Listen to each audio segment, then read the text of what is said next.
Assalomu alaykum o'rtoqlar. Bugun sizlar bilan nega O'zbekistonda tradingni jiddiy qabul qilishmaydi va sohaga jiddiy qarashmaydi, shu haqida gaplashamiz. Sababi ko'pchilik tradingni kasb sifatida emas, oddiy pul topish vositasi sifatida qarashadi. Bilimsiz pul qo'yishadi, savdo qilishadi va oxirida yo'qotish bo'lgandan keyin sohaga bu noto'g'ri, bu ishlamaydi degan fikr bo'ladi. Aslida esa butun dunyoda trading bu kasb. Universitetlarda o'qitiladi, sertifikat va litsenziyalar beriladi. Chet elda trader bu yillab o'qib, tajriba orttirgan hurmatli mutaxassis hisoblanadi.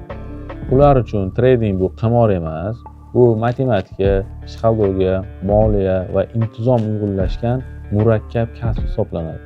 Shuning uchun ular barqaror natijaga erishadi. Bizda-chi? Bizda ko'pchilik bor pulni kiritib, bir haftada boy bo'laman deydi. Natijada pul ham yo'q, sohaga nisbatan ishonch ham yo'qoladi. Lekin tradingni to'g'ri va aniq o'rganish mumkin. Biz Telegram kanalida har kuni jonli savdolar, amaliyot va bilimlarni bo'lishib boramiz. Trading qanchalik jiddiy kasb ekanligiga biz bilan birgalikda o'zingiz guvoh bo'ling. Video ostidagi havola orqali Telegram kanaliga o'tib, har kunlik jonli savdoda qatnashing.